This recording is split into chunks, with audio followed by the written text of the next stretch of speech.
A Natália Bello é uma colega, assim, que tem uma visão que considero integral, né? A visão do ser, a visão da pessoa, e todas duas nos disseram assim, mas nós não somos espíritas, vamos lá falar numa casa espírita? Eu falei, o que a gente precisa é do conhecimento de vocês para que a gente possa conversar e trocar impressões também, tá?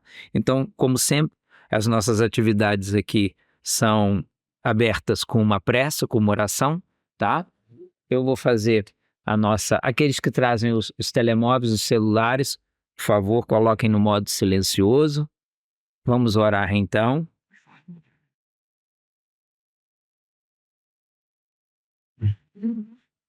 Querido amigo Jesus, nossa inspiração, nossa paz, eis que disseste certa feita, deixai vir a mim as criancinhas.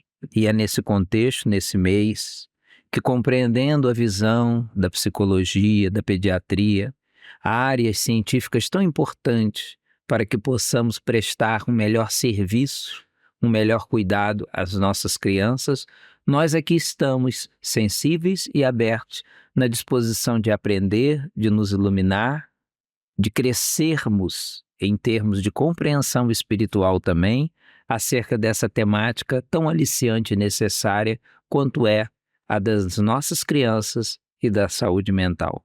Guarda-nos sob a tua proteção, inspira-nos nessa hora, amparando a nossa querida Natália, a fim de que ela nos traga, dentro do seu saber, do seu conhecimento, conceitos, considerações que nos enriqueçam o espírito, a vida, por excelência.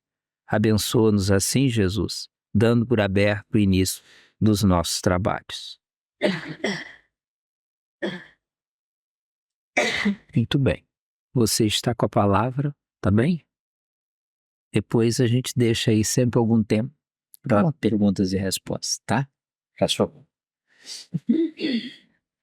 Olá, boa tarde a todos. Antes de mais, muito obrigada.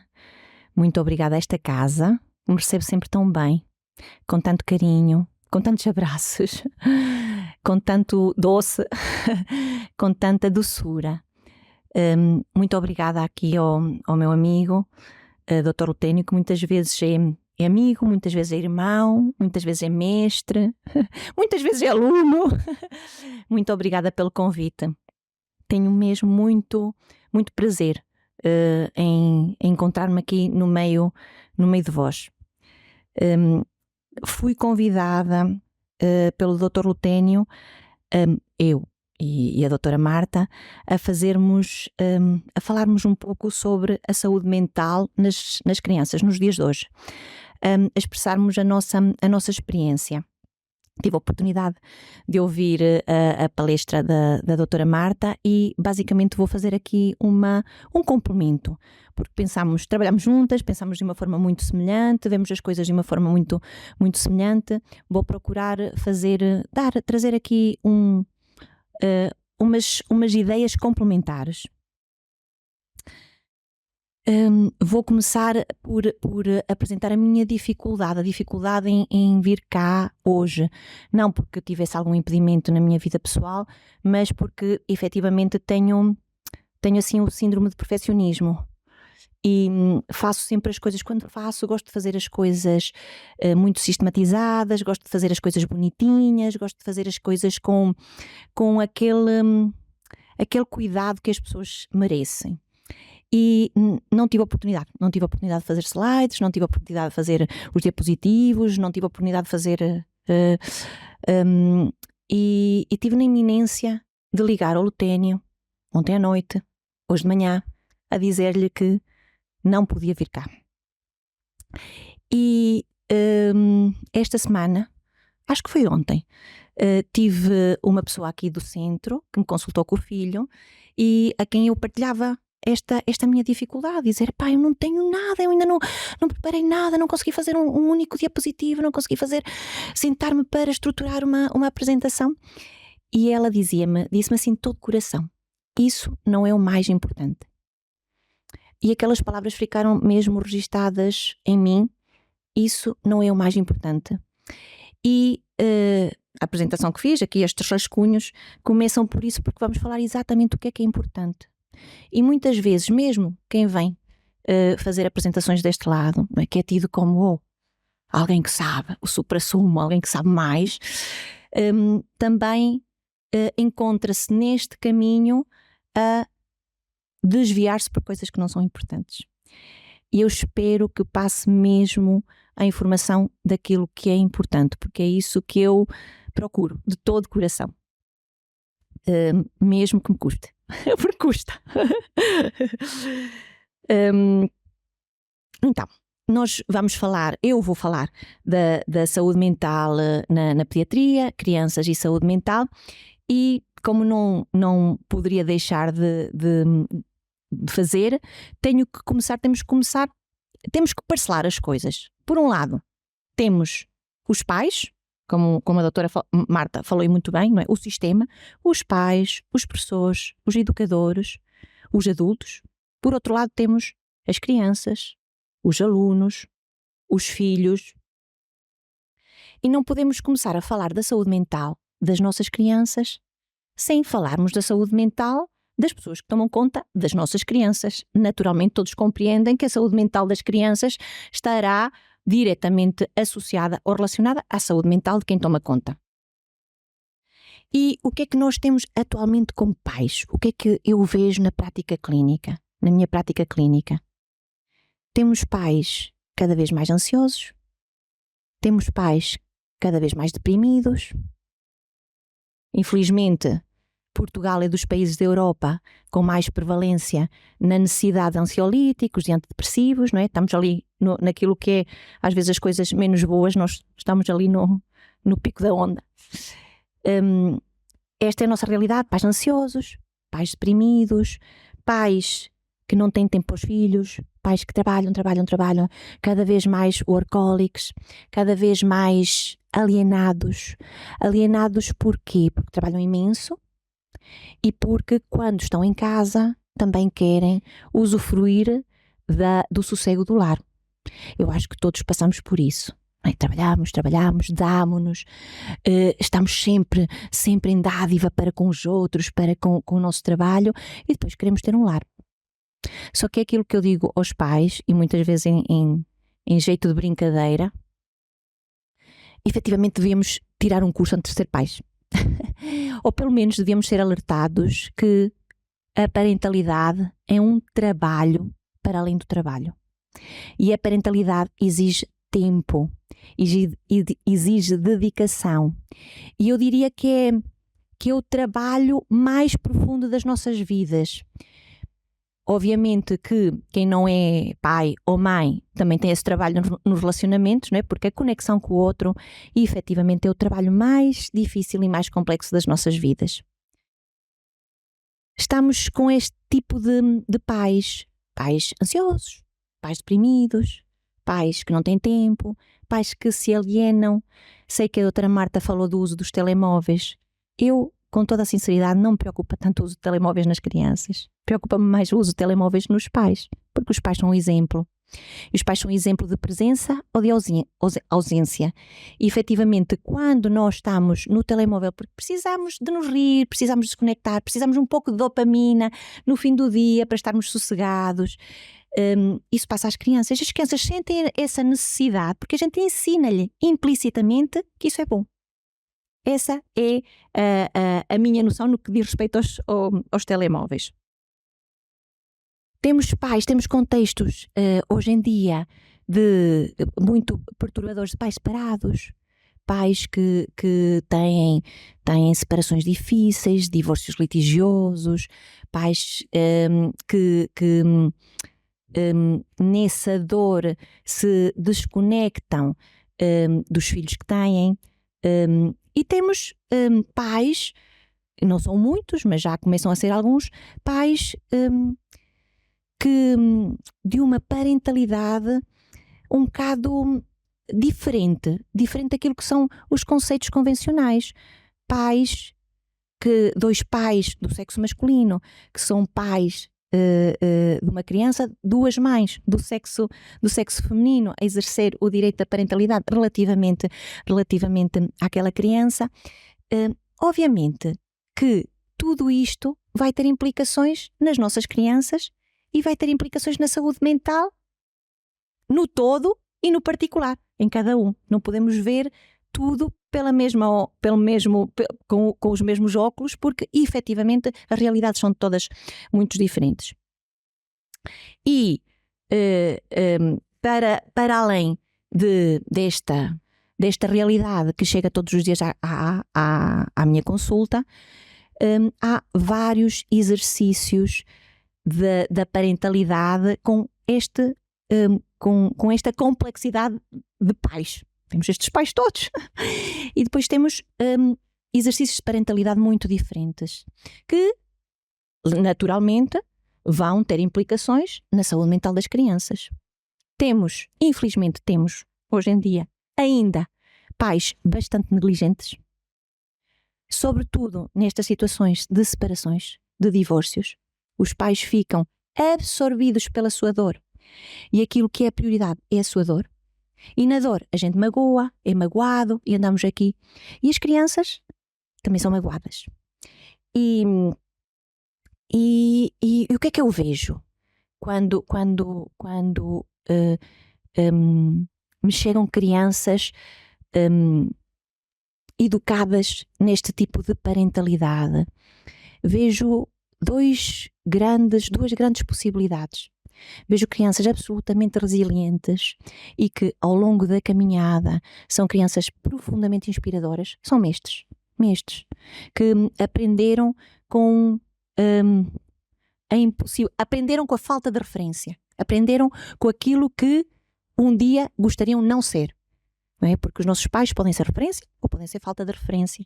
Que bom, temos pais que sejam referência, porque há quem não tenha, mas também é possível aprender com a falta de referência. É mais difícil, mas é possível. Mas também, infelizmente, a maior parte das crianças, fruto desta parentalidade negligente, fica sem referências e mentalmente muito perturbada. E a estas temos que estar atentas para efetivamente ajudar na sociedade, porque infelizmente a minha experiência é que o tribunal não ajuda. Pode ter muita boa vontade, mas não ajuda. E estas crianças precisam efetivamente de ajuda no que diz respeito à saúde mental. Isto, no que diz respeito à parentalidade negligente, que espero cada vez encontrar menos, mas não é a realidade que vivo diariamente. Depois temos os pais que exercem uma parentalidade dita tradicional. E o que é a parentalidade dita tradicional? Fazem aquilo que aprenderam a fazer, tal e qual. É assim, se eu sou uma pessoa que trabalho, que tenho valores, que funciono, que sou funcional em termos sociais, se as palmadas que levei, os castigos que levei, as reprimendas que levei deram uma pessoa tão funcional e tão boa, então se funcionou comigo, porque é que não há de funcionar com o meu filho? E são pais que habitualmente repetem um padrão educacional que, na minha opinião, não é assim tão evolutivo, ou seja, repetem um padrão de comigo funcionou, com o meu filho também há de funcionar. Mas qual é o foco desta parentalidade? O foco desta parentalidade habitualmente é o que o pai ou a mãe querem, ou seja, está focado no meu desejo. Eu pressuponho que isto é o melhor para o meu filho, então é isto que o meu filho vai ter que fazer. É mais ou menos como uma domestificação, não é? A gente dá o bombom quando a criança se porta bem, como biscoito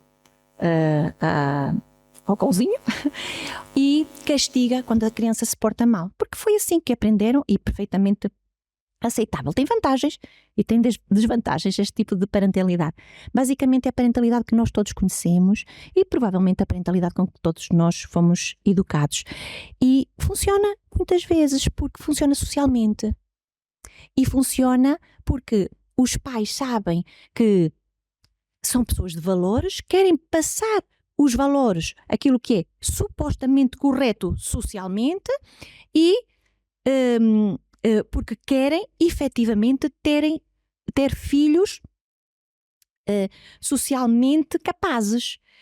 E isso é bom, é baseado num princípio de muito amor. Não há dúvidas que os pais têm um amor profundo pelos seus filhos, têm valores muito estruturados, valores sociais e querem passar uma disciplina socialmente aceite. Mas o foco está no bem-estar do adulto. É o meu bem-estar, o eu sentir-me bem que faz com que eu perpetue este tipo de parentalidade. E quais são os riscos deste tipo de parentalidade? É que das duas uma, ou as crianças ficam rebeldes, porque se são assertivas, se começam a perceber as incoerências dos pais, ou se começam a perceber que aquilo está muito fora da essência dos próprios, começam a virar-se contra os pais.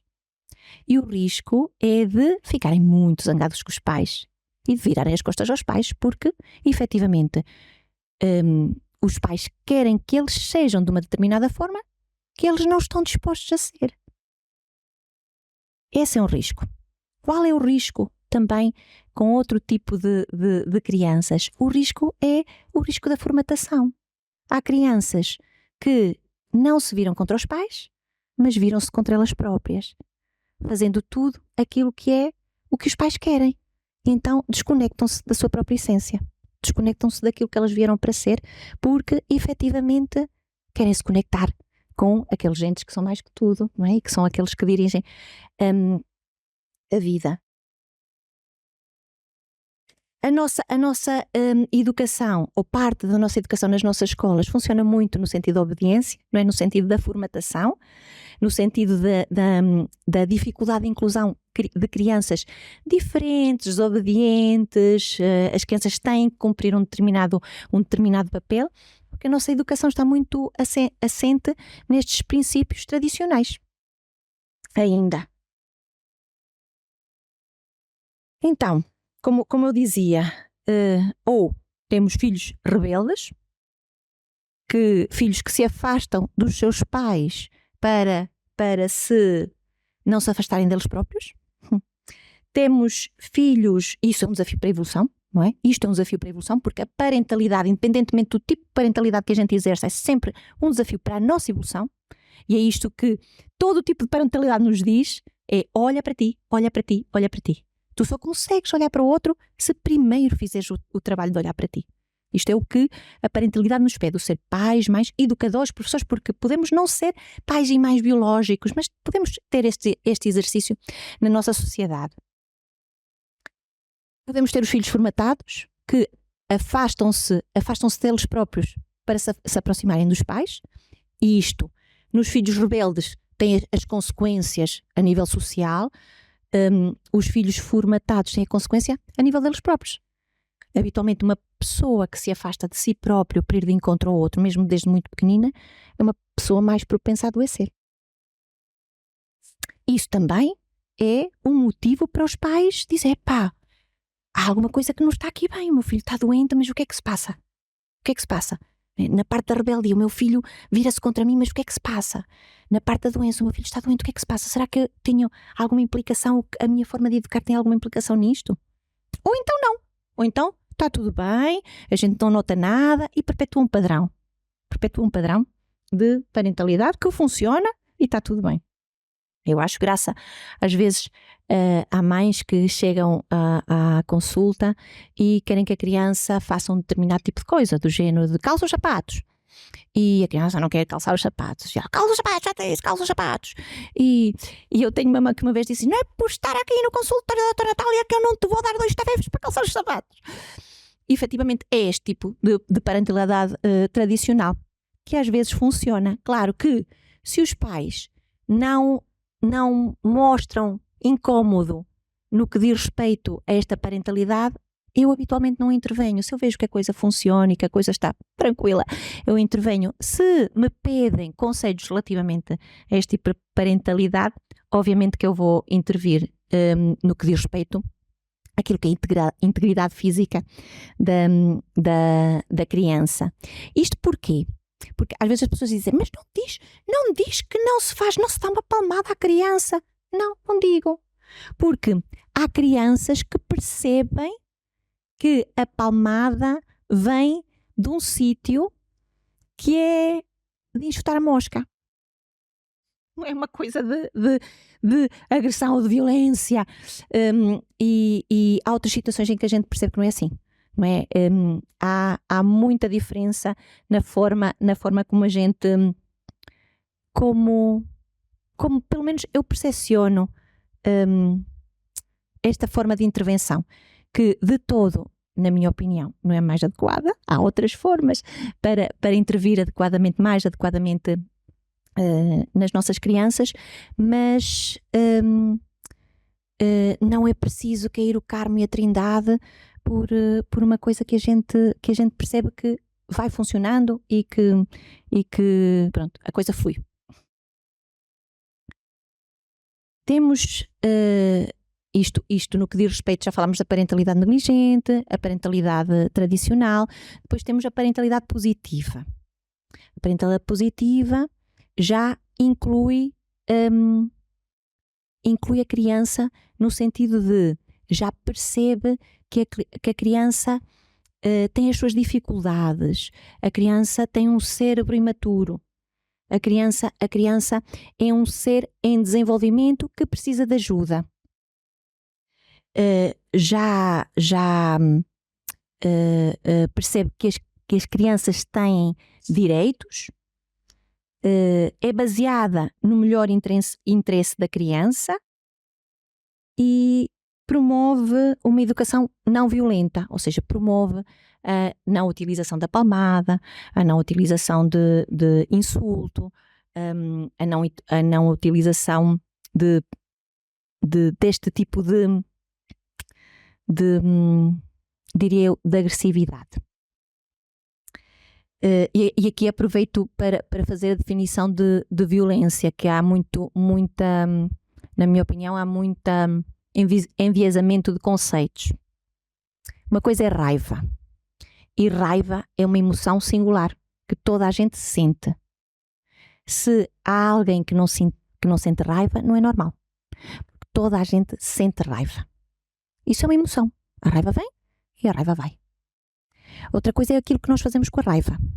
A gente pode alimentar a raiva, pode estar ali na raiva, ou pode simplesmente deixar que ela venha e que vá. E o comportamento que nós temos pela raiva, o que é que nós fazemos com essa raiva, é que vai definir determinados patamares. Nós, para sermos assertivos, temos que ter raiva. Eu, para dizer assim, não ultrapassas este limite, tenho que ter raiva. Isso é saudável. Por isso é que a raiva existe. Para definir o limite do meu território. Para eu saber definir limites. Não ultrapassas este limite. Essa é a raiva boa. A raiva utilizada comportamentalmente com efeitos benéficos.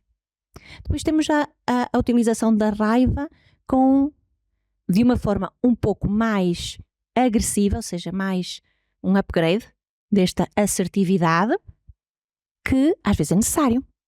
Às vezes é necessário, sobretudo quando há um padrão abusador do outro. A gente tem que ser um bocado mais agressivo. Do género, não percebeste que eu te disse que era até aqui, é até aqui.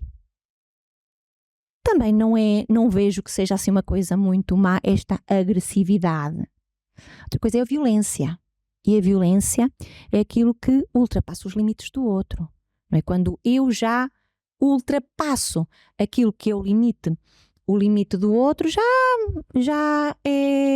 não é agressividade, já não é assertividade, é violência. Às vezes o limite entre a agressividade e a violência depende um bocado também dos nossos próprios limites pessoais e da nossa própria percepção pessoal. Mas acho que toda a gente percebe essa diferença, não é? Quando a gente transgride o limite do outro. E esta questão que eu falava aqui na parentalidade tradicional, no que diz respeito à palmada, eu digo a palmada não porque eu seja a favor da palmada de todo, mas porque eu quero preservar as mães que sofrem imenso por terem dado aquela palmada aos filhos e que sofrem imenso e sofrem uma culpa e efetivamente há coisas que são feitas com uma certa agressividade, mas não são uma violência. E há interpretações, há pessoas que interpretam que, pronto, a partir do momento que se dá já é uma violência. São interpretações das nossas percepções. Naturalmente,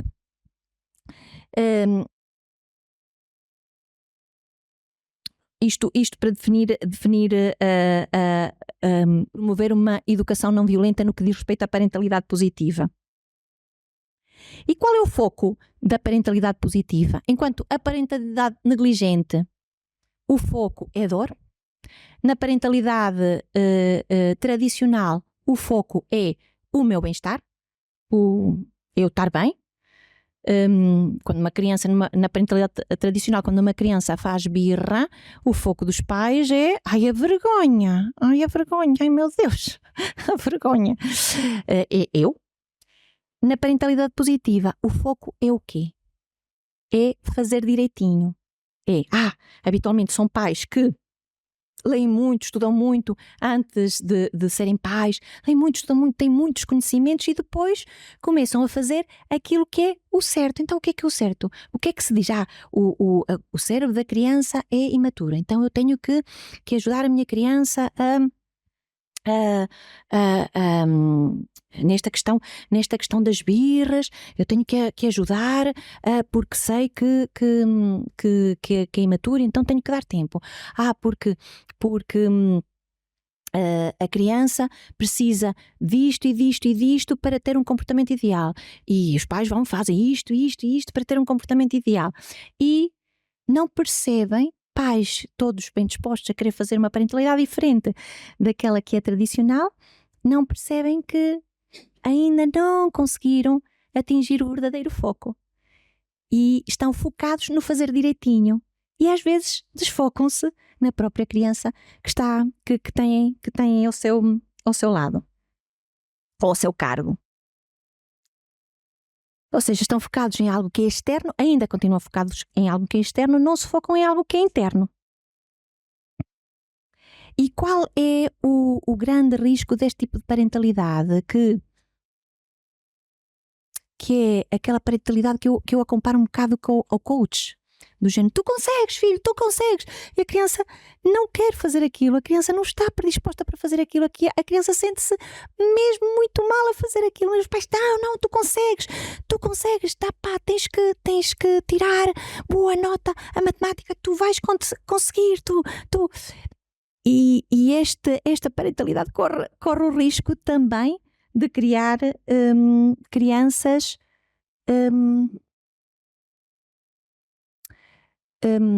diria eu, não tão revoltadas como nesta zanga com os pais que querem que os filhos façam de uma determinada maneira, mas crianças que podem também com o risco de adoecer por não se sentirem vistas na sua verdadeira essência. Ou seja, quando nós temos uma parentalidade negligente, focada na dor, quando nós temos uma parentalidade mais tradicional, focada no que eu acho que é o mais importante para o meu filho, nas minhas projeções, quando eu tenho uma parentalidade que procuro estar focada no meu filho, mas ainda não consigo entender como é que isto se processa, como é que eu consigo ver aquele ser e quero fazer o direitinho, a gente vai fazendo upgrades, não é? Da parentalidade, mas ainda não está assim completamente tranquilo. E o que é que acontece? Muitas vezes neste tipo de parentalidade permissiva nós queremos fazer o que é supostamente correto, mas depois a criança capta as dificuldades dos pais e o que é que faz? Tu és assim, então eu já sei, então eu vou fazer assado, não é? Aquelas crianças sedutoras, assim, manipuladoras. Eu sei que a minha mãe sofre com isto, então eu vou fazer isto para conseguir aquilo que eu quero. Este é um risco deste tipo de parentalidade, havendo o risco de se tornar uma parentalidade permissiva, que é aquilo que nós muitas vezes vemos, não é? Pais que querem muito ir de encontro aos filhos, mas não sabem de onde é que isso parte. Já não é deles, não é? Eu não quero fazer a minha vontade, eu quero ver o meu filho.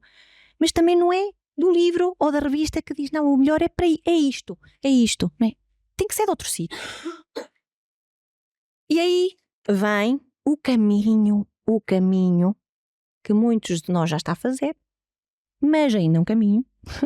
Muito poucos conseguem efetivamente cumprir os requisitos ainda, que é a parentalidade consciente. A parentalidade consciente baseia-se num conjunto de pressupostos, não é? Igual valor, respeito pela integridade, autenticidade, responsabilidade pessoal, ausência de julgamentos, enfim. O que é que a parentalidade consciente promove? Promove um foco completamente diferente, que é um foco não em mim, não na dor, não no livro, mas um foco não na criança, por incrível que pareça, não absolutamente na criança, mas um foco na conexão. Na conexão. Isso é que é o mais importante para uma parentalidade consciente, que eu, na minha ótica, é aquela que mais se adequa no nosso processo evolutivo em termos de parentalidade. E o que é esta questão de trabalhar a consciência? A parentalidade consciente, há imensos livros que falam de parentalidade consciente, falam do mindfulness, falam da meditação, falam do poder da intenção. E eu volto a dizer, há muitos pais que chegam hoje ao consultório dizendo-me que são apologistas da parentalidade consciente e eu não vejo consciência nenhuma. Não vejo absolutamente consciência nenhuma. Vejo uma parentalidade que não está no foco da conexão pelo princípio do centro. Está na conexão pelo princípio do trauma, da zanga que eu tenho comigo, das coisas que ainda me doem. Esta é aquela sabem, é como se fosse um botãozinho que é preciso rodar, afinar. Esta é a questão da parentalidade consciente. Os pais acham que para fazer a parentalidade consciente basta terem consciência, lerem. É mais ou menos um mix entre ter mais consciência, um upgrade da parentalidade positiva, mas sem muito trabalho. Isso não existe. Não existe. A parentalidade consciente é uma coisa que dá muito trabalho. Muito trabalho, porque requer um caminho de regresso a casa, um caminho de regresso a nós. Começa por nós, começa por mim, com a compreensão absoluta que o meu filho apresenta um conjunto de gatilhos da minha história pessoal, da minha cura enquanto ser. Esse é que é o grande propósito da parentalidade consciente. Mas na sociedade que nós temos, a sociedade do Instagram, não é? Que é tudo fácil, tudo maravilhoso, o marido da outra é que é, o filho da outra é que é, a casa da outra é que é, não é? Nós vivemos na ilusão de que a gente pode conseguir as coisas fácil, mas não é. Pode haver pessoas que consigam com mais facilidade, pode haver pessoas que consigam com mais dificuldade, isso não depende de muitos fatores, mas o regresso a casa é um caminho muito árduo, muito difícil. E requer fazer o caminho. A primeira coisa é o propósito em dar o primeiro passo, em fazer o caminho. E requer muita vulnerabilidade, muito disponibilizar-se para fazer as coisas de forma diferente. O que eu vejo é que muitas pessoas entram no caminho da parentalidade consciente porque estão zangadas com a parentalidade que tiveram e entram na zanga. Eu vou fazer diferente. Eu não vou ser nunca como o meu pai ou como a minha mãe. Eu não vou... Isso é o primeiro passo, na minha opinião, para repetir um padrão no polo oposto. Efetivamente não fazem como os pais fizeram, mas fazem exatamente o contrário que os pais fizeram. Estamos sempre nos extremos. Isto é mais ou menos como aqueles pais que viveram na guerra e não tinham alimento para dar aos filhos. Aqueles filhos sem alimento passaram fome, naturalmente. Aqueles filhos que passaram fome, o que é que vão fazer? Eu não vou dar fome aos meus filhos. Então o que é que fazem? Enxapuçam os filhos de comida, dão tudo e mais alguma coisa aos filhos, sem qualquer critério. E o que é que acontece a estes filhos que comem tudo e mais alguma coisa? Ficam desconectados com a sua própria necessidade. Nunca sentiram fome, nem sabem o que é fome. Se alguma vez passarem fome, não sabem o que é, porque os pais não lhe permitiram sentir fome, porque é desadequado, é um exagero, é assim, pende para o lado oposto. E como pende para o lado oposto, estes pais que nunca sentiram fome, quando têm filhos, não sabem quais são os sinais de fome, nunca sentiram. Então o que é que vão fazer? Muito provavelmente vão negligenciar a fome dos seus filhos e vão ter filhos com fome. E isto é um padrão. É um padrão? Saltamos de uma ponta para a outra, saltamos de uma ponta para a outra. E efetivamente o que a parentalidade nos pede, na minha opinião, é o equilíbrio. É o caminho do meio, não é? É voltarmos novamente. Mas para isso o roteiro, o mapa é volta para ti. Volta para ti. Volta para ti no sentido de o que é que faz a parentalidade consciente? Isto está-me a doer. Isto está-me a doer. O meu filho fez isto, pai, isto dói-me. Então vou ter que ver isto com mais delicadeza. Porquê é que me dói assim tanto? Porquê? Porque como a conexão é com o meu filho, para conseguir conectar-me, eu vou ter que deixar a dor. A minha dor. Isto não é um processo fácil. Entrar no caminho da parentalidade consciente não é um processo fácil. É um processo altamente destrutivo para conseguirmos ganhar uma nova qualidade, não é? E para conseguirmos fazer com que os nossos filhos efetivamente tenham qualidade. E, enfim, o que eu vejo no que diz respeito à saúde mental das nossas crianças é estes paradigmas todos. Parentalidade negligente, muitas vezes em situações de divórcio. Parentalidade tradicional em que as pessoas não se questionam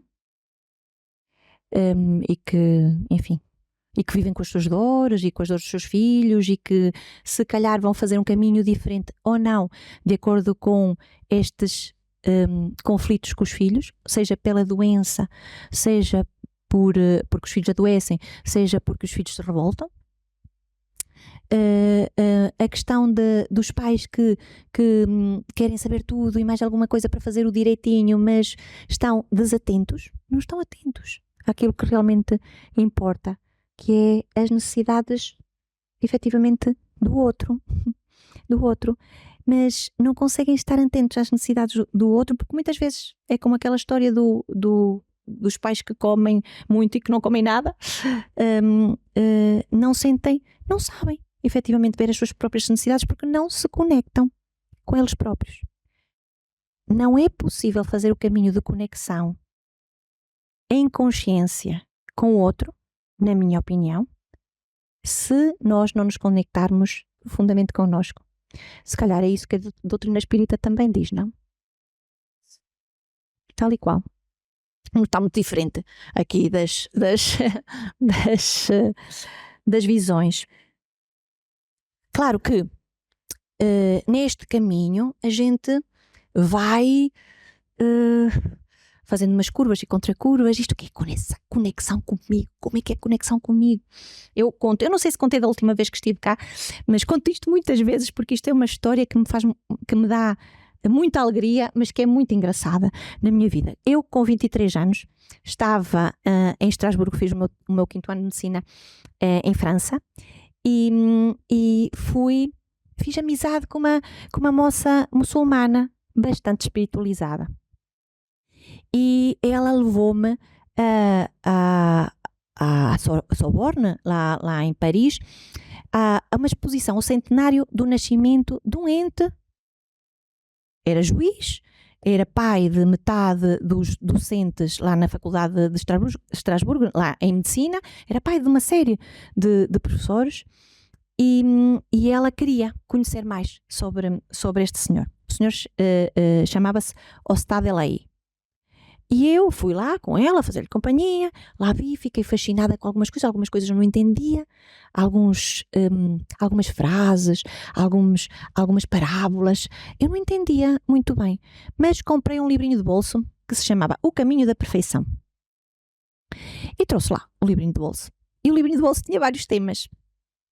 A família, a morte, a vida, os filhos, o nascimento, enfim, vários temas. E havia um tema que era a família. E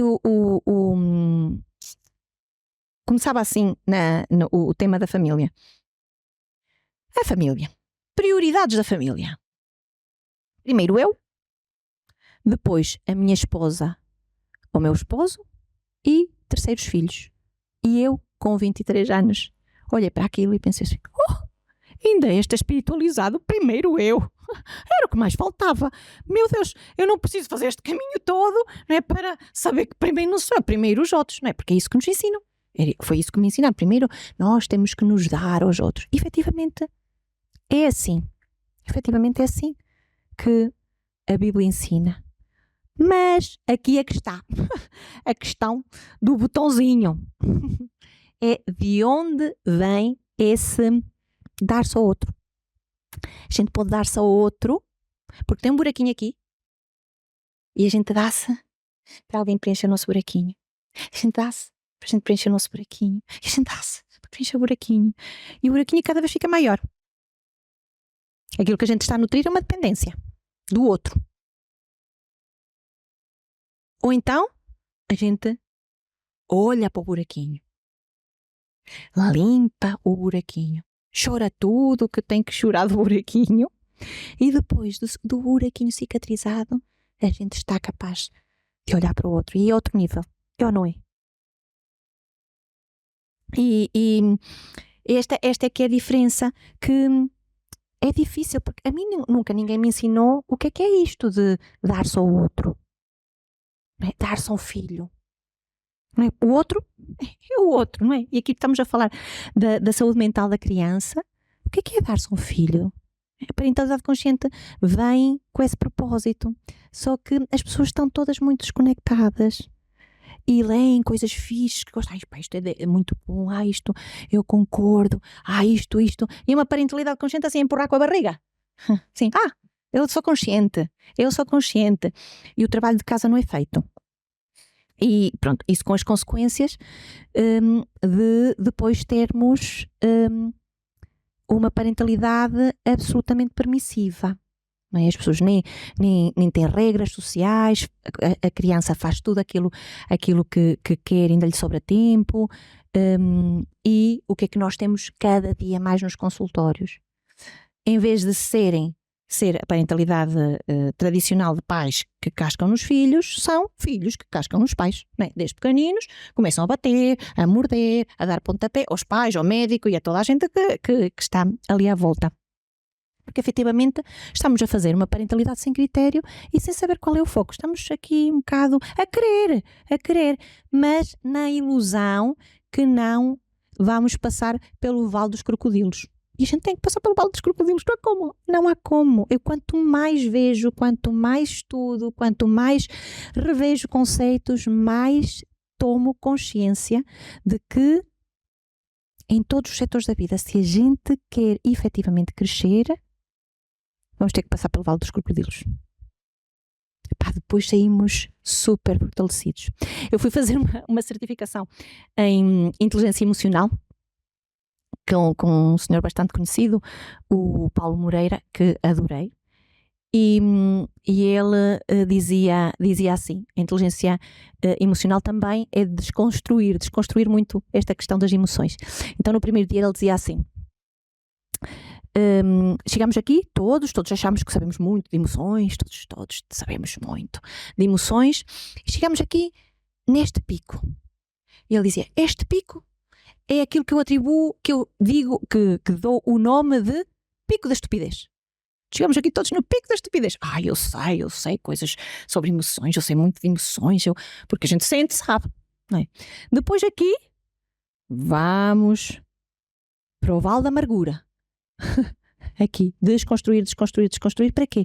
Para depois voltar novamente a construir muito mais sólido, com um novo paradigma, com uma nova certeza, é assim em tudo, é assim, vamos fazer uma formação que gostamos, chegamos, eu vou conseguir, eu estou porque eu sei, né? Depois, né, passamos aquele pico da estupidez a dizer, fogo, os conceitos mudaram tanto, eu já não sei nada de nada, meu Deus, eu não sei nada, que horror, vale da amargura, né? E depois, para voltar novamente a crescer, não há como, o caminho é exatamente feito desta forma, a passar por este vale dos crocodilos.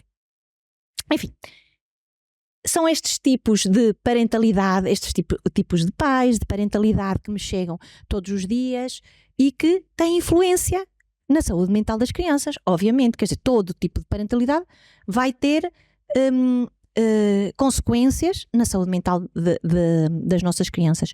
Quanto mais estivermos conectados connosco, quanto mais conseguimos estar conectados com os nossos filhos, com as verdadeiras necessidades dos nossos filhos, e mais conseguimos fazer com que a saúde mental dos nossos filhos seja preservada e que a autoestima dos nossos filhos seja preservada. Esse é o intuito deste tipo de parentalidade consciente. E esse é o intuito de, mesmo não tendo este nome, parentalidade positiva, em qual é que eu me encontro, mesmo não tendo o caminho que eu convido todos os dias os pais a fazerem, no sentido de conectar-se efetivamente com aquela criança.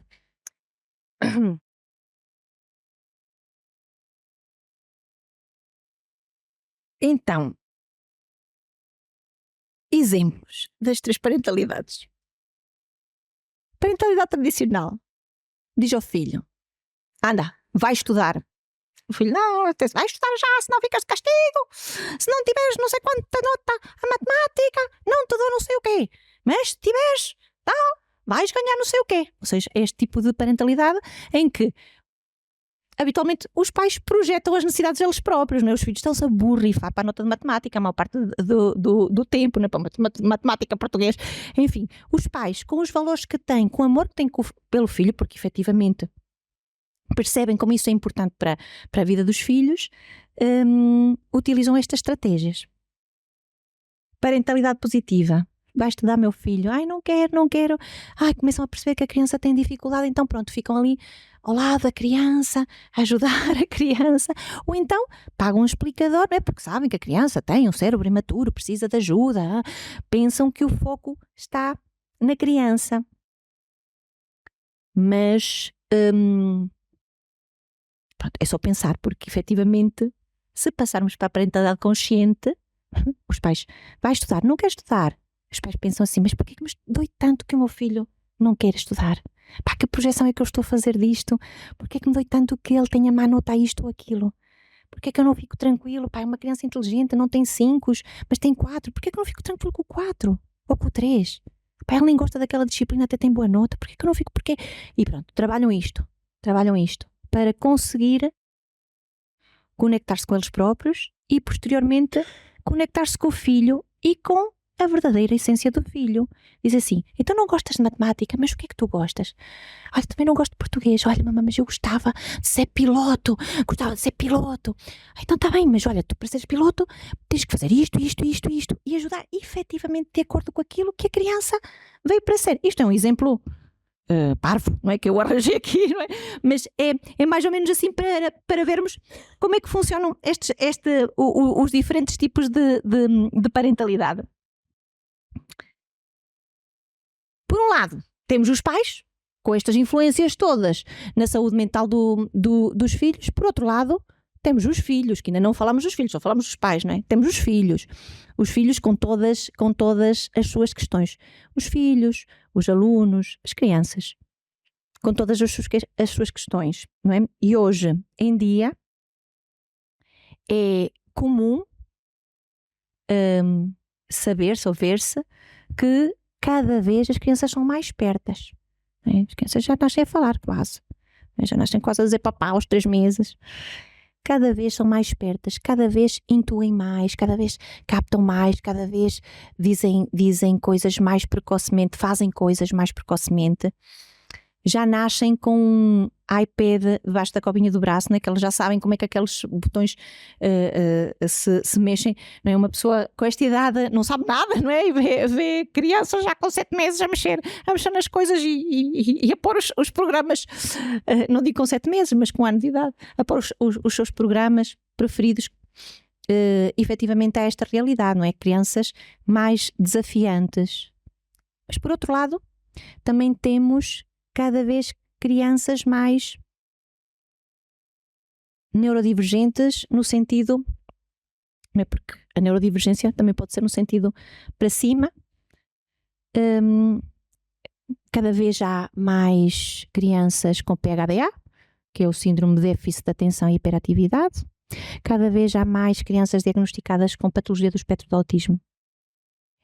Eu efetivamente não sei se cada vez há mais mesmo, ou se cada vez há mais crianças a quem a gente lhe dá esse nome porque os critérios de inclusão alteraram-se, não é? Nós sabemos atualmente, quer dizer, as pessoas chegam ao pé de nós e dizem, o meu filho é autista, eu também sou autista, pessoas completamente funcionais, não é assim? O autismo, na minha época que eu estudei o autismo, era preciso haver 2 condições para ser autistas. Um alto grau de dissociação no sentido de áreas muito fortes, áreas muito fracas, e alienação. Não conseguir conectar-se visualmente. Hoje os critérios alteraram, ou seja, se antigamente autistas eram estes, e agora a gente chama autistas a estes, claro que vai haver mais, não é? Há aqui um viés de inclusão.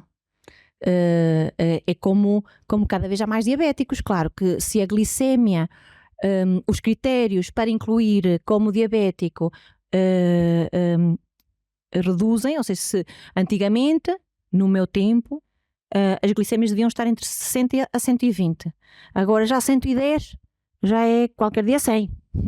E colesterol a mesma coisa, ou seja, modificamos os critérios, há mais gente incluída nesses critérios. Isso é uma realidade.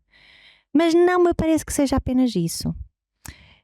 Efetivamente, eu vejo que, como cada vez há mais pais desconectados e alienados, cada vez também há mais crianças desconectadas e alienadas. E tanto o PHDA como a patologia do espectro do autismo vêm-nos chamar a atenção para esta necessidade de conexão, que efetivamente a parentalidade consciente trabalha, conexão. Os autistas pedem conexão, as crianças com déficit de atenção pedem conexão. E conexão para o quê? Conexão com o outro? Para quê? Para que é que a gente precisa de conexão com o outro? Quando somos pequenos? Para conseguirmos fazer o caminho ao longo da nossa vida de conexão connosco mesmos.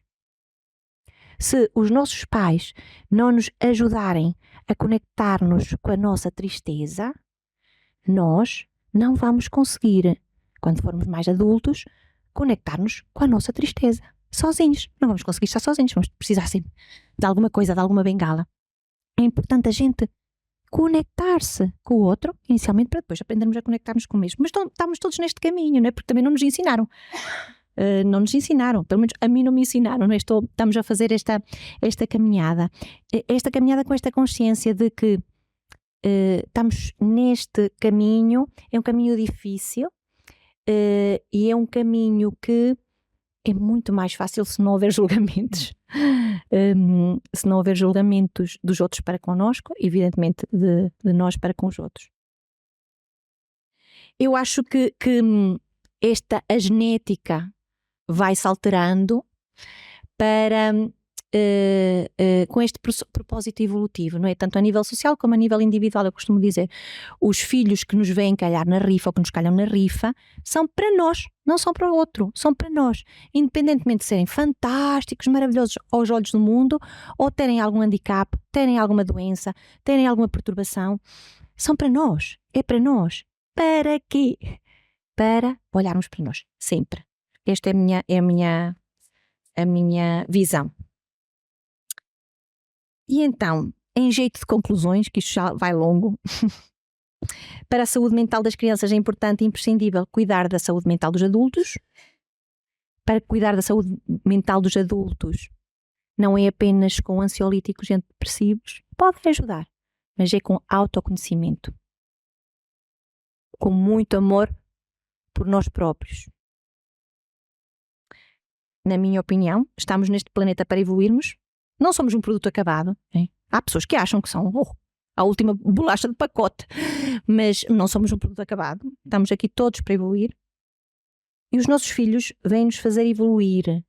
Tenho certeza disso. Filhos, alunos, crianças, adolescentes, relacionamentos.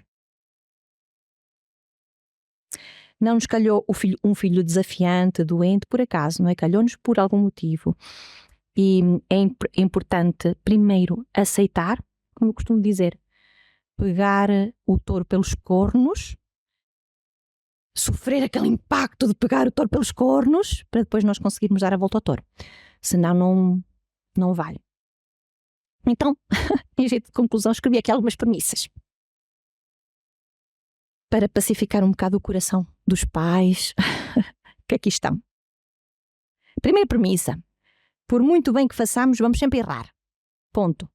A doutora Marta disse, e muito bem, que é difícil, nós não queremos traumatizar os nossos filhos, mas é difícil, é impossível. No mundo em que vivemos aqui, neste planeta, nesta dimensão, é impossível não traumatizar.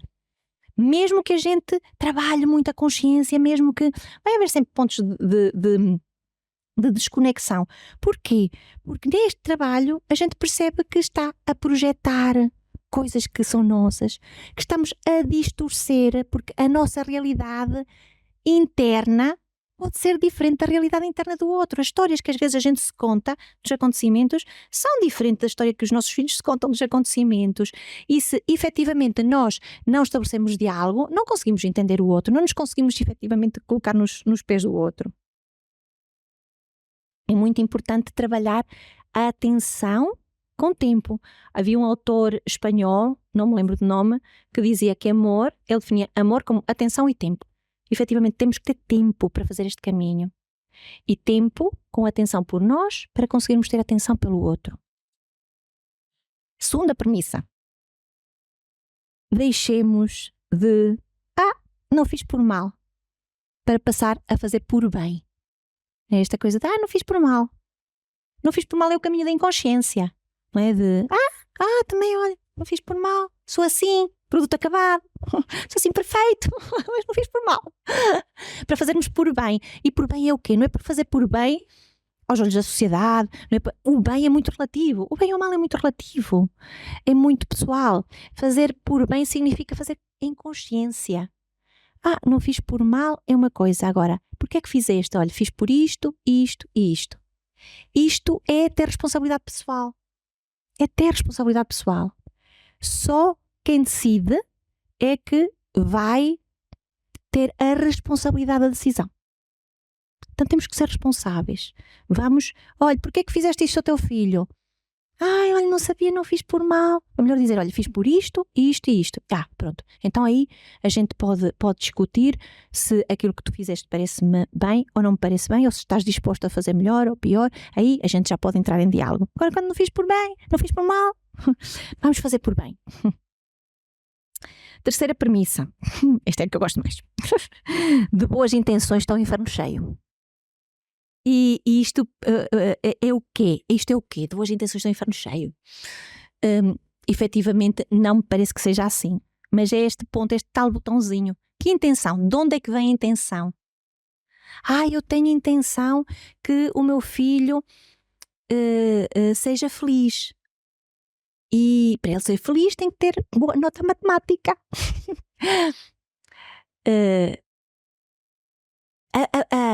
Eu não acredito, com toda a sinceridade, que o inferno está cheio de boas intenções. Mas de boas intenções vindas de onde? Vindas do nosso centro. Não é vindas aqui. Eu costumo dizer, nós temos aqui uma mochilinha, sempre aqui a nosso lado. Eu não sei se conseguem ver aí. Conseguem ver ali em casa. Uma mochilinha, aqui, e temos o nosso centro.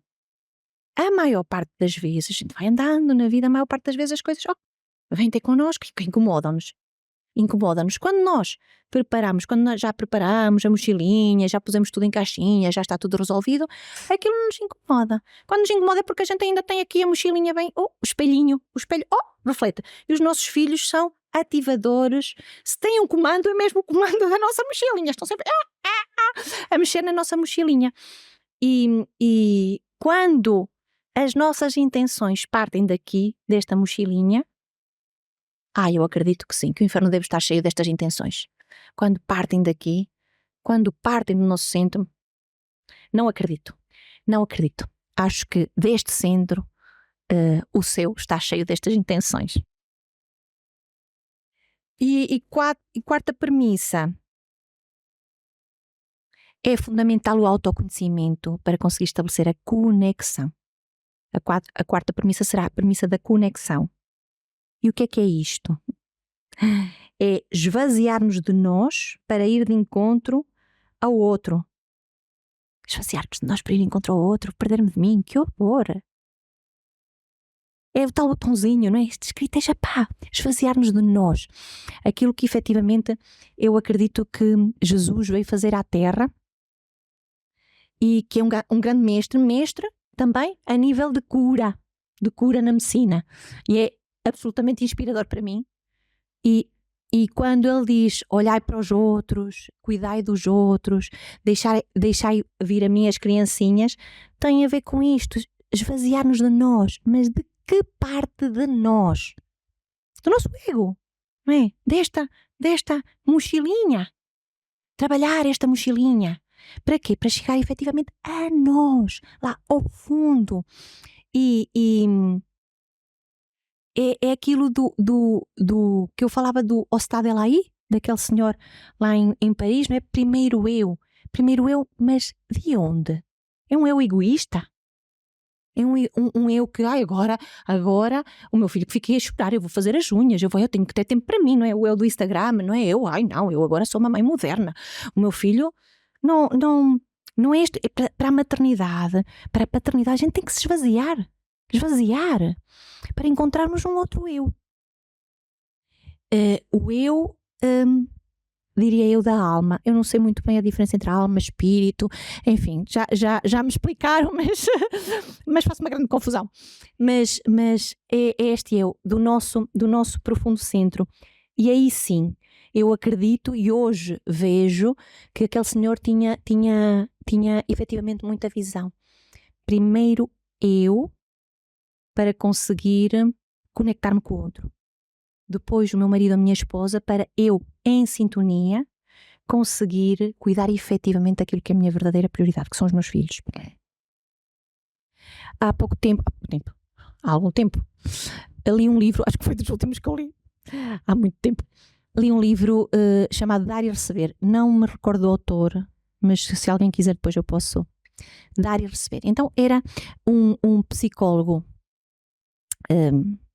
uma universidade, acho que era da Universidade de Michigan, nos Estados Unidos, que fez uma revisão de várias profissões, todas as profissões que havia do setor da medicina, da farmácia, da engenharia, da arquitetura, do cinema, da política, para perceber o que é que faz com que as pessoas sejam absolutamente inspiradoras.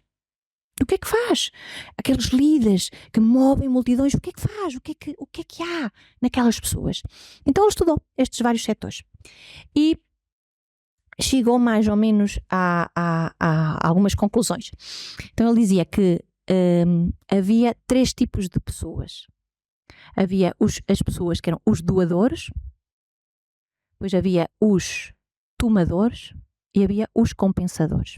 Os doadores eram aqueles que se doavam, que saíam de si. E os compensadores eram aqueles que davam uma para receber uma.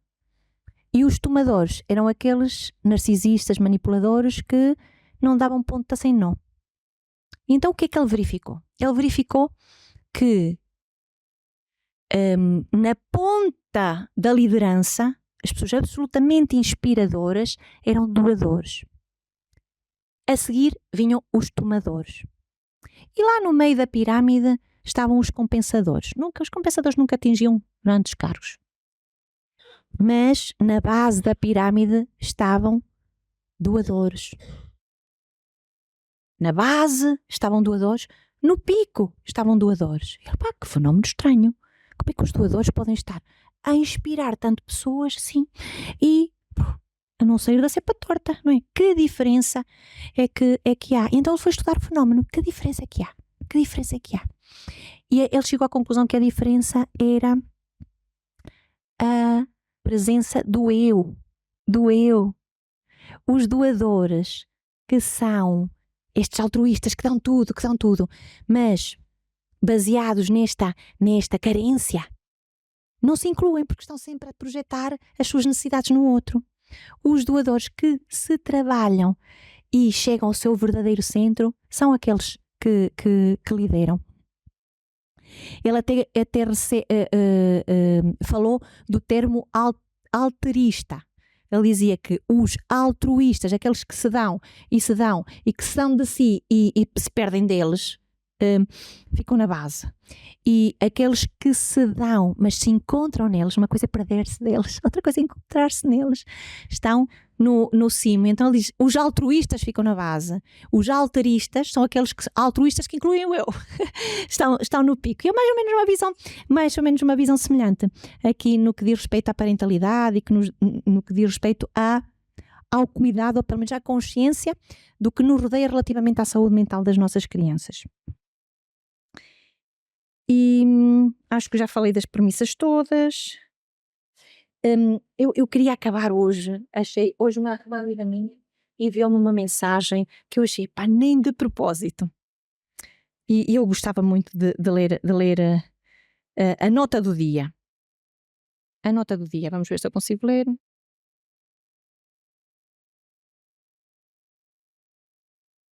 A mensagem do dia, de 26 de outubro. Não há um caminho certo e outros errados.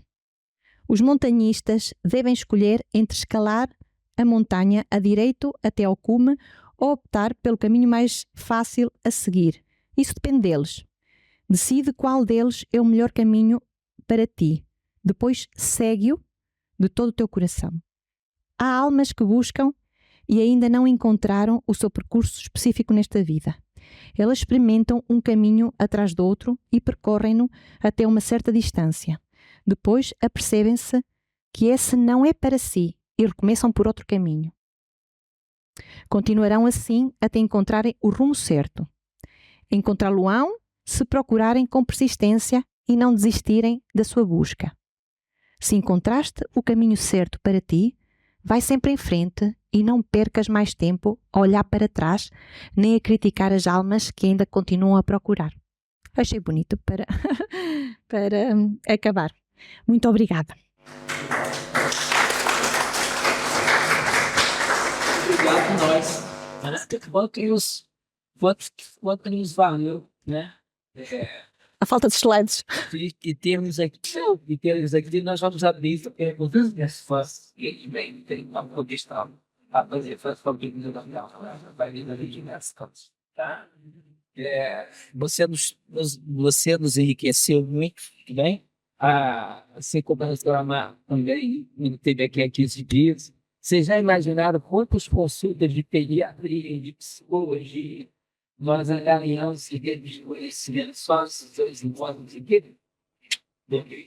Perda da palma. Sim.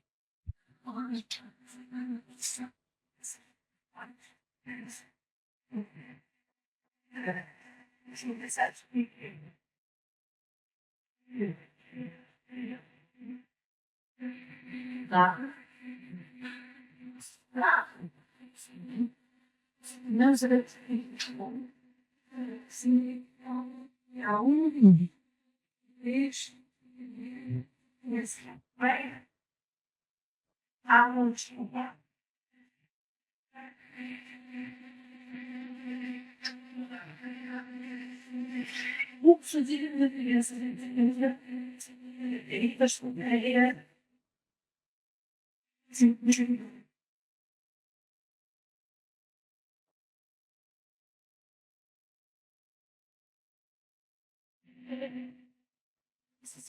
Uhum. Somos nós os fazer porque se confundem e não quer gritar e diz assim. Aqui, em primeiro lugar, o que é que eu faria? Antes de começar, às vezes há questões que às vezes têm que ser resolvidas na altura, não é? Se nós estamos com uma pessoa a veio sem sangue, não vamos dar tempo para ir procurar, vamos ter que agir, não é? E há algumas medidas mais ou menos práticas, de acordo com ela estar a colocar em risco a sua própria integridade ou a integridade dos outros, que podem ser utilizadas, não é? Mais ou menos discutíveis. Isto é, como o que fazer com um idoso com síndrome psicótico nos dias de hoje. O que é que se faz? O que é que se faz ainda nos hospitais? A gente sabe o que é que se faz ainda nos hospitais. Amarra-se. E há coisas, nós temos que ponderar o que é emergente e aquilo que possa ser trabalhado. Quando há tempo para trabalhar, a primeira coisa que eu convido a fazer é: onde é que este comportamento mexe comigo? Eu tenho que olhar para isso. Porque é que esta criança em particular veio ter comigo? Se veio ter comigo e se eu me coloco na posição de isto está a ser muito difícil para mim, é porque eu preciso aprender alguma coisa com isso. Este é o caminho que inicialmente, depois, querendo conectar-se com a criança, evidentemente, é estar atenta, muito atenta. Porque os comportamentos mesmo dos autistas não acontecem por nada. Acontecem porque alguma coisa os despertou. Às vezes há no ambiente gatilhos subliminares que a gente tem muita dificuldade em ouvir. Muita dificuldade. Mas se estivermos atentos com o propósito de trabalhar a atenção e não a resolução imediata, nós vamos conseguir ajudar.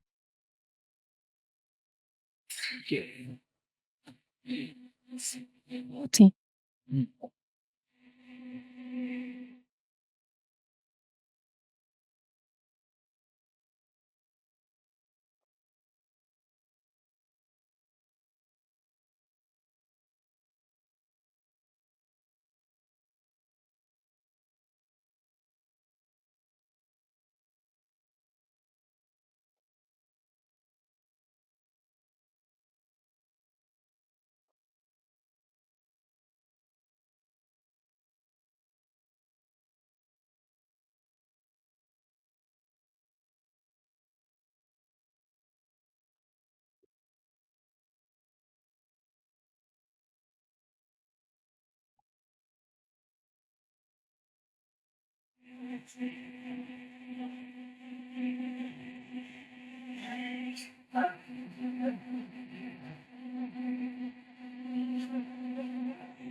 Sim, esta questão do amarrar não tem que ser amarrado, atado a uma árvore, não é?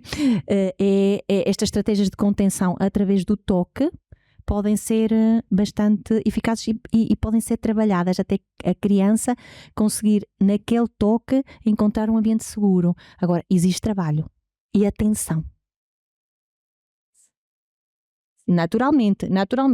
E é essa rejeição que nós, se nos toca, tipo como uma coisa, pá, porque é que estou a fazer tudo, que esta coisa de injustiça, estou a fazer tudo, e é assim que essa rejeição, e estou a fazer tudo, e esta injustiça tem que ser vista.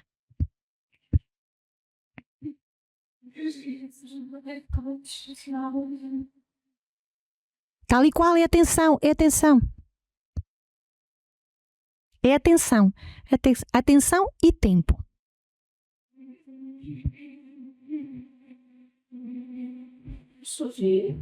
O toque é gatilho.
Para mim pensar, pode chegar uma força. Está em mim. Uau!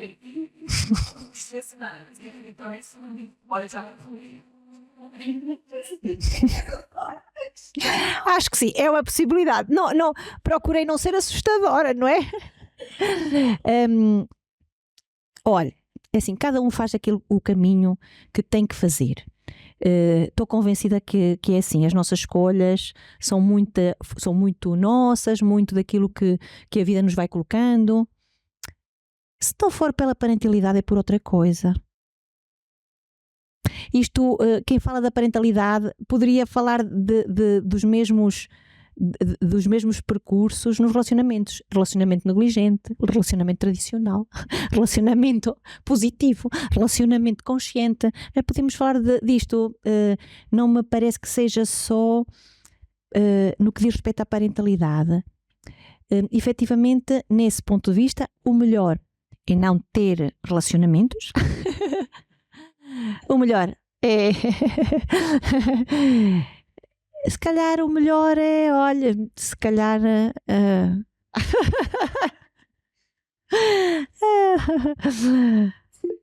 não sei bem o que é que será melhor. No espiritismo, né, temos uma coisa, tem as diversas leis divinas, a uma se chama lei de sociedade. Tem como? Não. Eu acho que é alguma pergunta em casa, tá? Ok, tá? Mais alguma outra questão? Eu gostaria de falar, desculpa lá. Sim. Diga, Sr. José. A doutora falou que os pais, isto relacionado com os pais que dizem aquilo que recebi é aquilo que eu não quero passar para os meus filhos. Assim como aqueles que dizem que foi assim que eu recebi esta educação, é assim que eu vou dar. Isso não será uma revolta, um sentimento de revolta, doutor?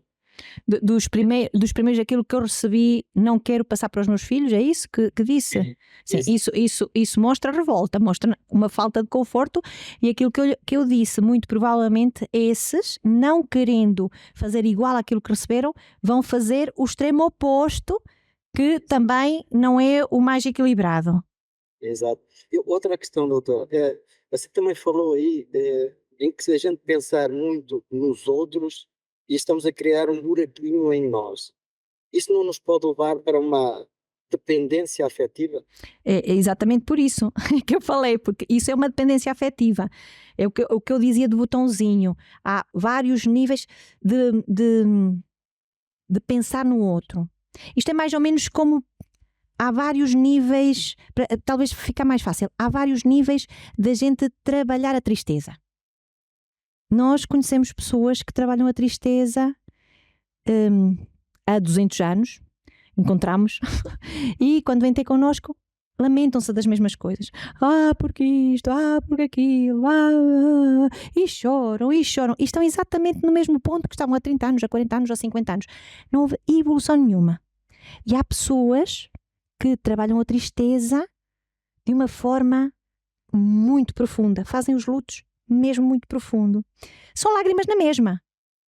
Só que umas são baseadas neste centro e nesta noção de caminho que eu quero fazer evolutivo, e a outra é baseada no ciclo de repetição. Isto é mais ou menos aquilo que me perguntou, não é? O dar-se ao outro, eu posso me dar ao outro daquela mochilinha que eu dizia que é a minha mochilinha de dor, porque projeto no outro as minhas carências. Então vou procurar no outro que tapa o meu buraquinho, aquele buraquinho que eu tenho. Ou posso me dar no outro, depois de eu ter resolvido completamente as minhas carências, posso me dar inteira. E aí é diferente. Exato. Ok, obrigado. Obrigada eu. Há uma outra questão que uma das bandeiras da doutrina espírita, tá? Fora da caridade não há salvação. O que não interpreta a fundo acha que dar, oferecer, ou ia dar-se, né? Eu gasto meu tempo nisso, eu gasto meu tempo naquilo, eu visito doente, eu distribuo pão, acha que às vezes pode ser suficiente. Pode não ser suficiente. Então estava colocando aqui, quanto mais a gente dá, mais vazio a gente sente. E depois, lá no topo da pirâmide, né, era aqueles que davam e que se alimentavam daquilo que davam. Às vezes nós encontramos pessoas bem fora dos lixos. Nossa, o Evangelho Espírita é fantástico. Trabalhava tanto na casa espírita. De repente passou qualquer coisa e aquilo já nos deixaram. Sério. Porque o seu sentido de doação, de entrega de algo ao próximo, tá? Ainda não estava na essência, né, de fazer aquilo com o sentido. Não é fazer por fazer. Emmanuel, o Espírito diz, o bem é teu advogado em qualquer lugar. Tem uma frase, o bem é teu advogado em qualquer lugar. Fecha aí.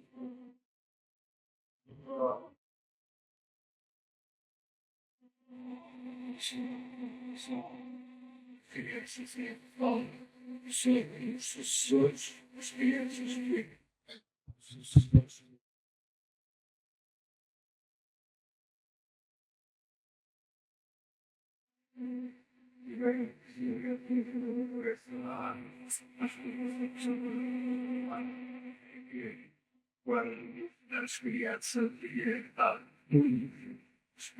não obedeçam, não se bem e não sentem isso de isso.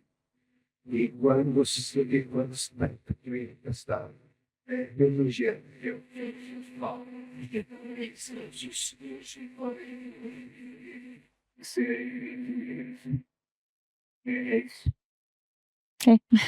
Concordo.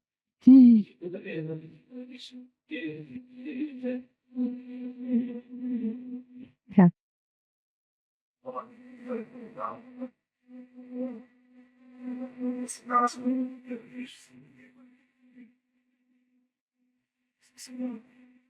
E eles não gostam, deixam de ser aproximados.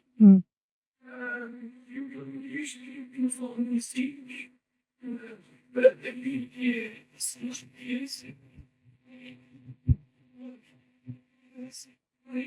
E após a minha família, como é que fica essa noção de criança? Como é que fica essa noção de pai? Como é que fica a estima? Eu gosto de falar.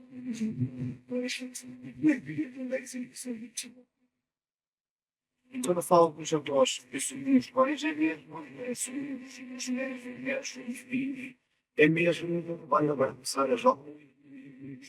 Tem que ser uma coisa,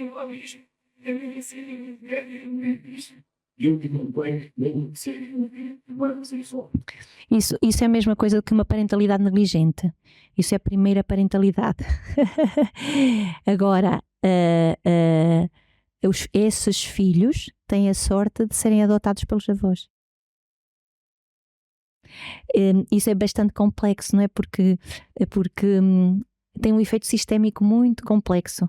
Muitas vezes os pais adotam a posição dos filhos, os filhos negligenciam a posição de pais, os próprios filhos às vezes tomam conta dos próprios pais, as próprias crianças invertem papéis. Esse tipo de parentalidade, podemos assim dizer, não é? É uma parentalidade muito complexa porque há um conjunto de papéis invertidos, porque infelizmente estamos a viver muito a sociedade dos direitos. Todos temos direitos de tudo e os pais têm direito a fazer as suas coisas, a fazer os seus trabalhos, a fazer as suas coisas, mas esquecemos-nos dos deveres.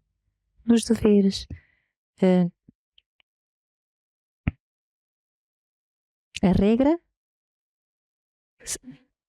Sim, mas que regra? Todas as regras, naturalmente.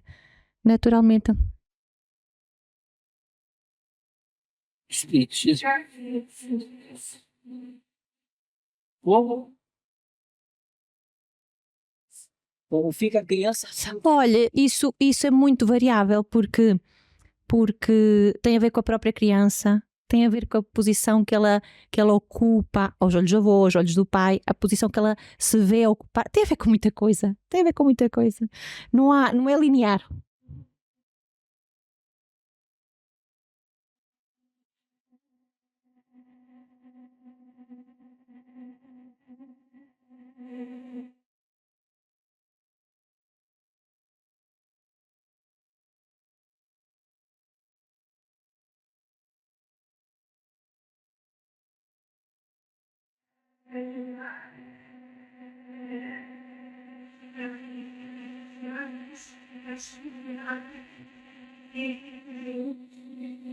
Uma menina, não sei de 4 anos. Vai, tia, falou e agora? Não entendi. Ela menciona que às vezes a criança, num contexto desse, ou seja, no caso dela, tem uma criança de 6 anos, ela é tia, tá? O irmão dela é o pai da criança, tem o pai e a mãe dela, são 4 adultos, e a criança que está dormindo e tudo. Tá?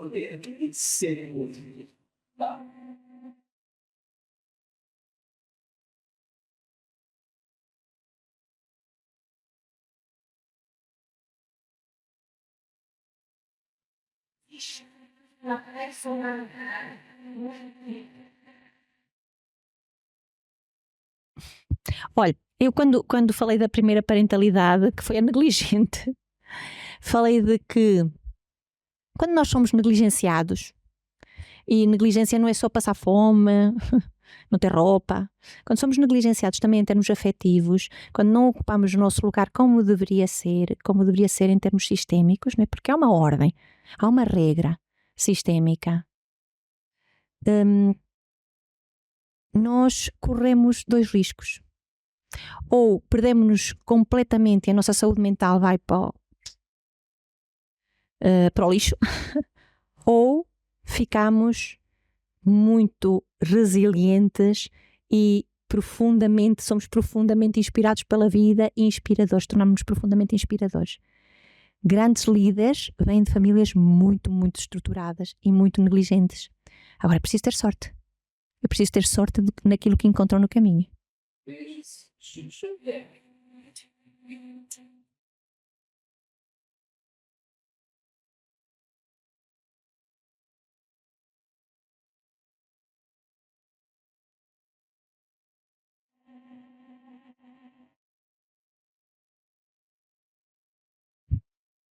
Cérebro imaturo.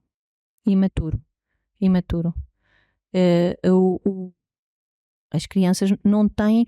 Há uns anos atrás achava-se que as crianças eram um adulto em miniatura. Isto há 100 anos atrás. Não é? E na medicina os tratamentos extrapolavam-se de adulto para criança, ou seja, calculávamos a dose de acordo com o corpinho da criança. Atualmente sabemos que não é assim, não é? Que têm outro tipo de necessidades. O cérebro das crianças está em crescimento, mais ou menos até aos 25 anos. Ou seja, somos 25 anos. Ou seja, há muita plasticidade e muita 6 anos ainda é pequenino. A gente, essencialmente, o que é essa plasticidade cerebral?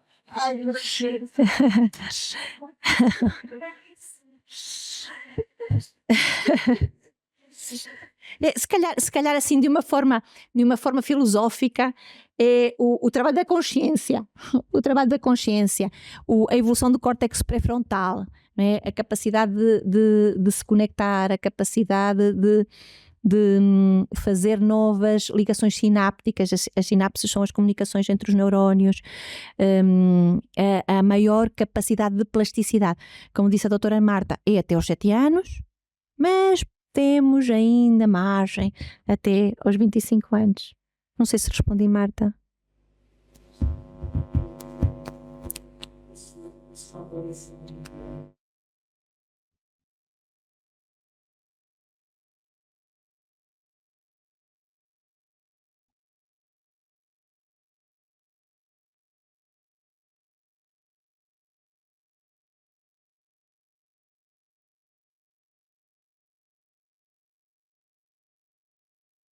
Sim, pode haver imaturidade cerebral de acordo com a idade cronológica. Todas as crianças têm o cérebro imaturo, mesmo as mais pertas. Mas pode haver imaturidade dentro dos padrões de avaliação cognitiva de acordo com a idade cronológica. Ou seja, nós podemos detectar que uma criança cognitivamente pode não corresponder a uma idade de 6 anos, pode corresponder a uma idade mais...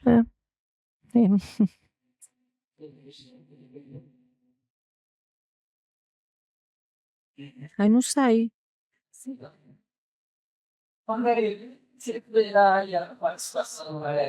Ana Henriques está aqui, já detecta. Ana Henriques. Oi, Ana. Boa noite a todos, doutor. Queria desde já agradecer pela palestra de hoje, porque realmente foi uma consulta. E queria dar um exemplo. Tenho uma filha de 5 anos e de tudo o que a doutora disse, eu revi-me em alguns momentos. Um dos momentos foi que havia alturas que havia as compras para a minha filha e ela portava-se lindamente, via um brinquedo e dizia: mamãe, posso levar isso? Não, Lara, já tens muitos brinquedos. Ela: ok, mamãe. Havia outras alturas que ela me fazia birras enormes, e uma das últimas grandes birras que ela me fez, eu perguntei-lhe porque é que ela me estava a fazer aquilo. Ela disse: tu e o papá não estão tristes que não brincam comigo, então eu quero um brinquedo novo para brincar. Tal e qual. A parentalidade consciente assenta na necessidade, porque é que é importante a conexão, para perceber a necessidade do outro e para não fazer as minhas projeções daquilo que eu quero para o outro, mas perceber que o outro tem necessidades próprias, que eu muitas vezes não consigo perceber logo no primeiro momento, e que ele está a manifestar de uma certa forma, porque todos nós temos necessidades universais semelhantes, mas depois cada pessoa terá as suas necessidades emocionais que podem ser supridas de uma ou de outra forma. São as linguagens do amor. As crianças muitas vezes, quando têm um comportamento, uma birra, ou não querer fazer uma coisa, uma dificuldade específica, aquilo que nos estão a querer mostrar com essa imaturidade cerebral é que têm necessidades que precisam de ser supridas. E nós temos que ser detetives e perceber, através dos gatilhos, através da atenção, perceber que necessidade é que o meu filho está a querer que eu supra, que eu não estou a ver. E isto é uma reflexão constante, porque se passamos por alto das coisas, vamos fazer uma avaliação ao lado. Não vamos ser certeiros. Quando somos certeiros, independentemente das crianças terem espectro de autismo, terem déficit de atenção e hiperatividade, ou serem crianças ditas normais, se nós não ajustamos a nossa lupa ou o nosso foco às necessidades, a criança vai perpetuar. Com isto queria dizer que a doutrina espírita é um ponto essencial que nos ensina, nos mostra e constantemente nos chama a razão do nosso eu, do nosso equilíbrio. E, por exemplo, eu aprendi, não sei se é errado, se é certo, quando a minha filha não está bem ou faz para ela uma mínima coisa se torna um problema grande, há pais que dizem tipo, não ligues. Eu, ao contrário, já lhe pergunto o porquê dela estar assim. O que para nós é pequeno, para a criança eu acho que Tal e pode ser qual. um problema muito grande. Tal e qual. O não ligues é aquela coisa tradicional. Não vou chatear com isto. O querer saber o que é que se passa, o querer ir mais além naquilo que é o nosso desconforto, porque não ligar é mais fácil, na minha opinião, não é? Pode fazer toda a diferença.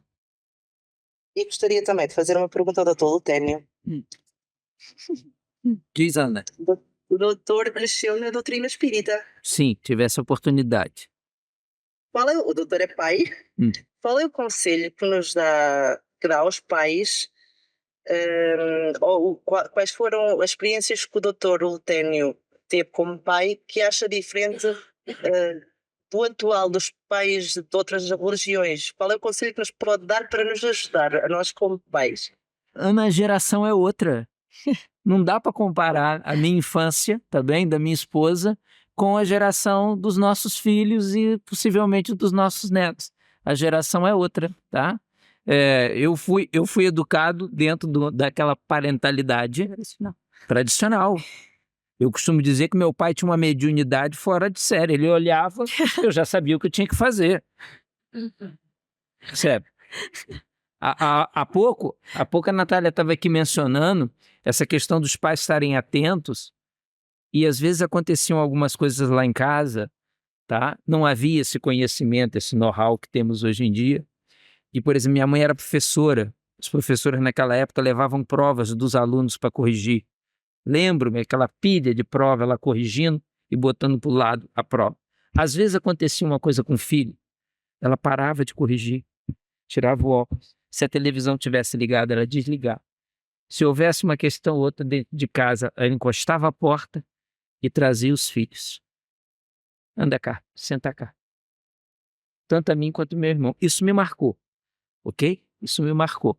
Porque acabava as ocupações e as outras obrigações que ela teria para poder nos atender. Então, eu acho que isso, ou seja, embora a geração seja outra, tá bem? A necessidade de estarmos lá é uma coisa muito importante, tá? Eu ia também aproveitar também a experiência. Temos aqui a Margarida, que durante anos foi enfermeira no hospital pediátrico, tá bem? E de querer ouvir um bocadinho se a saúde mental das crianças ao longo desses anos, se tem muita diferença, Margarida, do que aquilo que você vivenciou no início da carreira. Muito? Muito diferentes.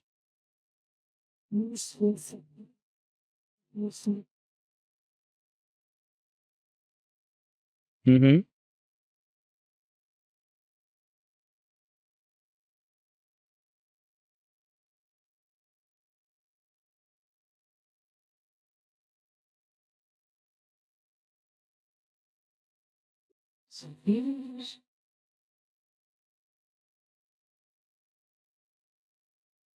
Ok, Margarida, eu dizia para a Natália no início, só recordando para vocês, no ano de 2023, passaram pela associação aqui, passaram sábados e quarta-feira, cerca de 670 crianças.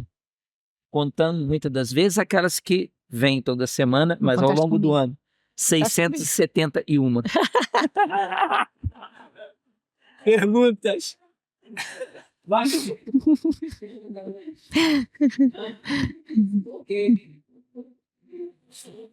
Sim, sim.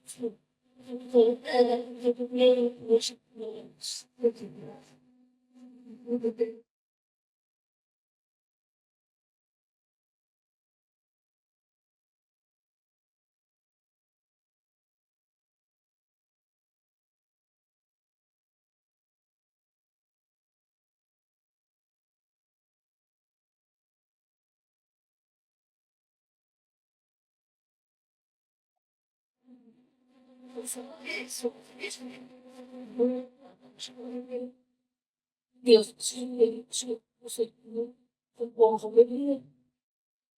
sabe? Dá,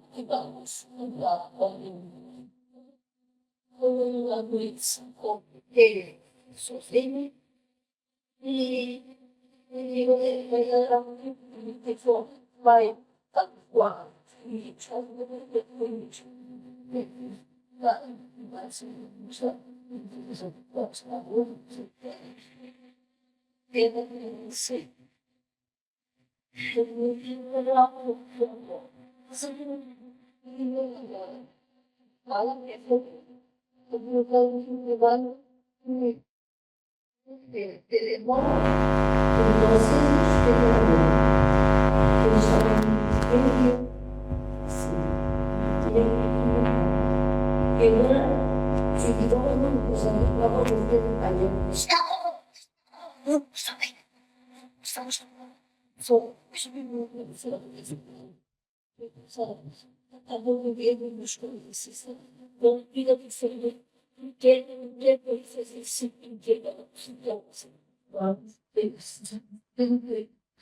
Olha, minha querida, se calhar não tem que fazer nada.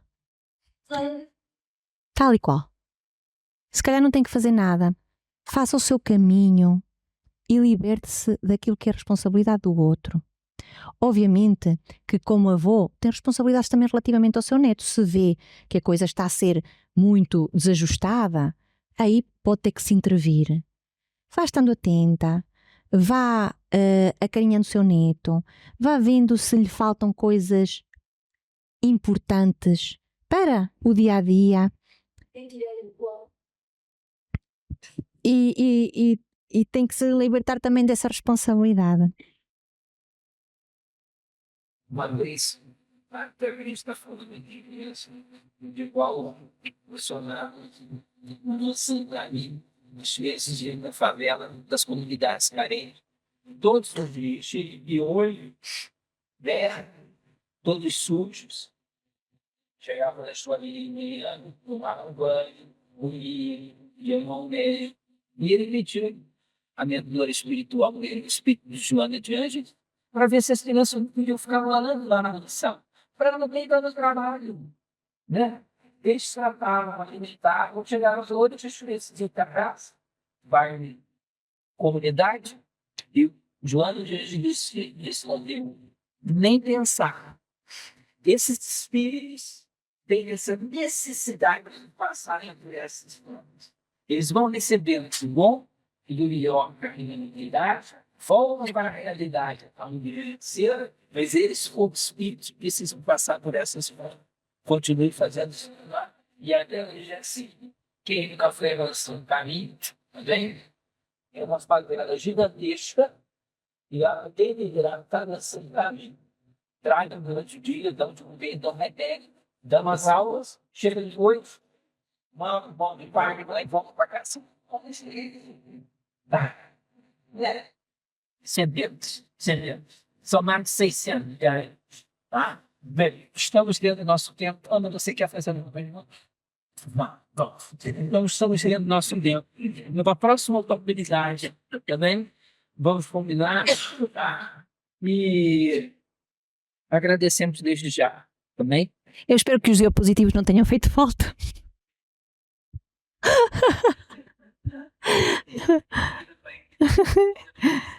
Diapositivos. E, gente, isso fica.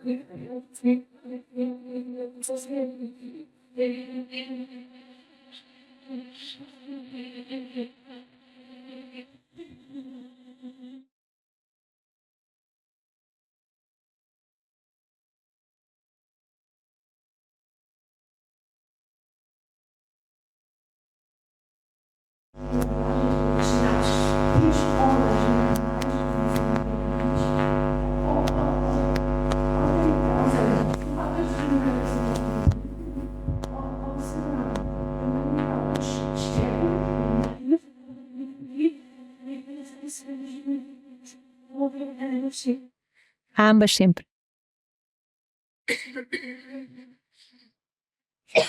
Ok. Nós ganhamos muito.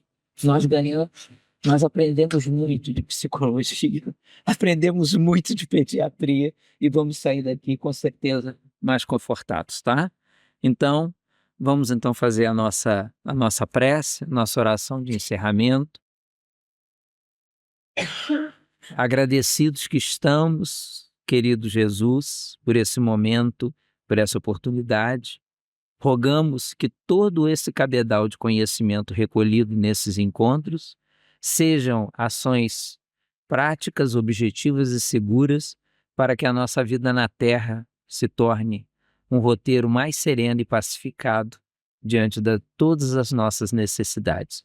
Abençoe as nossas companheiras que tanto vieram contribuir para o nosso esclarecimento, que no seu dia a dia, na sua vida prática, na sua vida profissional, prossigam sendo amparadas, inspiradas, orientadas, a fim de atender a tantos corações de ambos os lados da vida, que delas procuram e objetivam encontrar ali corações sensíveis, capazes de lhe amparar hoje e sempre.